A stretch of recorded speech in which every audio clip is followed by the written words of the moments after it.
قیامت کے دن جب اندھیرا چھا جائے گا اور لوگ صراط پر چلتے وقت اندھیرے میں گمراہ ہونے لگیں گے، تب اللہ تعالیٰ اپنے مومنوں کے نیک عملوں کو ان کے جسم پر نور بنا کر چمکا دے گا۔ یہ نور ان کے چہرے، ہاتھوں، پیروں اور پورے بدن پر چمکے گا جیسے چاندنی رات میں سورج کی روشنی ہو۔ پھر جب وہ جنت میں داخل ہوں گے تو یہ نورانی نشانیاں ان کے جسم پر ہمیشہ کے لیے رہ جائیں گی۔ یہ صرف روشنی نہیں ہوں گی بلکہ ایک اور خوبصورت زیور بن جائے گی، ایک ایسا حسن جو کبھی ختم نہیں ہوگا۔ ہر مومن کے چہرے پر اس کے نیک عملوں کی چمک دکھے گی۔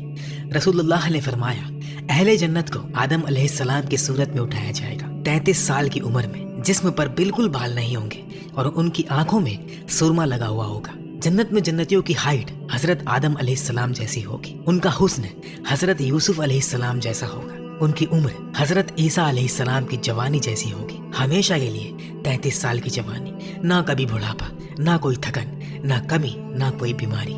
ایک مشہور روایت میں ام المؤمنین حضرت ام سلمہ رضی اللہ تعالیٰ عنہا نے رسول اللہ صلی اللہ علیہ وسلم سے یہ سوال پوچھا، یا رسول اللہ، کیا دنیا کی مومن عورتیں بہتر ہیں یا حور العین جو جنت کی حوریں وہ بہتر ہیں؟ آپ صلی اللہ علیہ وسلم نے بہت پیارا اور لاجواب مثال دے کر جواب فرمایا، بلکہ دنیا کی مومن عورتیں حور العین سے بھی بہتر ہیں، بالکل اسی طرح جیسے کپڑے کی باہری لائننگ اس کی اندرونی لائننگ سے زیادہ خوبصورت ہوتی ہے۔ یہ سن کر حضرت ام سلمہ رضی اللہ تعالیٰ عنہ بالکل حیران رہ گئی۔ انہوں نے پھر پوچھا، اور یہ بات کس وجہ سے ہے یا رسول اللہ؟ آپ صلی اللہ علیہ وسلم نے پیار اور نرمی سے فرمایا، یہ اس لیے کہ وہ نماز پڑھتی ہیں، روزے رکھتی ہیں اور بہت سی اور عبادتیں کرتی ہیں جو انہیں اللہ کے یہاں بہت بلند مقام دیتی ہے۔ اس روایت سے ہم یہ سمجھ سکتے ہیں کہ جنت میں داخل ہونے والی مومن عورتیں صرف بے مثال حسن ہی نہیں پائیں گی بلکہ ان کی عبادتیں، نماز، روزہ، ذکر، دعا، صدقہ، یہ سب ان کے جسم پر ایک ایسا نور چھوڑ جائیں گی جو انہیں اور بھی زیادہ دلکش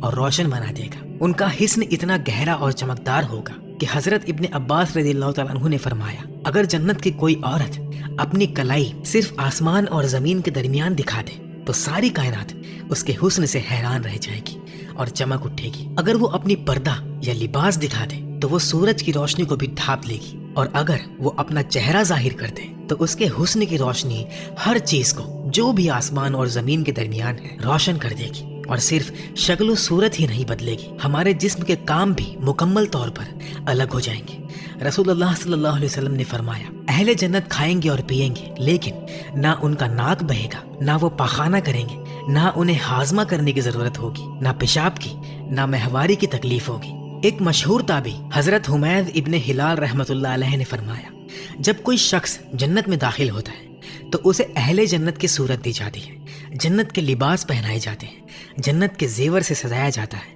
اور پھر اسے حوریں، خدمتگار اور جنت کے دوسرے سارے مخلوق دکھائی جاتی ہے۔ اتنا سب دیکھ کر وہ اتنا خوش ہو جاتا ہے کہ اگر ممکن ہوتا تو خوشی سے مر ہی جاتا۔ رسول اللہ نے فرمایا، اس ذات کی قسم جس کے ہاتھ میں میری جان ہے، تم میں سے ہر ایک شخص اپنے جنت کے گھر کو اس طرح جان لے گا جیسے یہ دنیا میں اپنے گھر کو جانتا تھا، بلکہ اس سے بھی زیادہ بہتر اور صاف طور پر۔ یہ حدیث بہت خوبصورت طریقے سے قرآن کی اس آیت کی تشریح کرتی ہے اور انہیں جنت میں داخل کریں گے جبکہ وہ اسے پہچان چکے ہوں گے۔ اس آیت کے بارے میں بڑے تابعی حضرت حسن بصری رحمۃ اللہ علیہ نے فرمایا، اللہ تعالیٰ نے دنیا میں انہیں جنت کی اتنی واضح اور پیاری تصویر بیان کر دی ہے کہ جب وہ وہاں داخل ہوں گے تو بس اس بیان اور وصف کی وجہ سے ہی اسے پہچان لیں گے، جیسے کوئی اپنے گھر کو بہت دور سے دیکھ کر بھی کہتے یہ تو میرا ہی گھر ہے، اور پھر اس کے ساتھ ہی اس کے اہل خاندان بھی مل جائیں گے، وہ سب جو دنیا میں اس کے دل کے قریب تھے، ان کی بیوی، بچے، والدین، بھائی بہن جو ایمان کے ساتھ جنت میں داخل ہوئے ہوں گے، وہ سب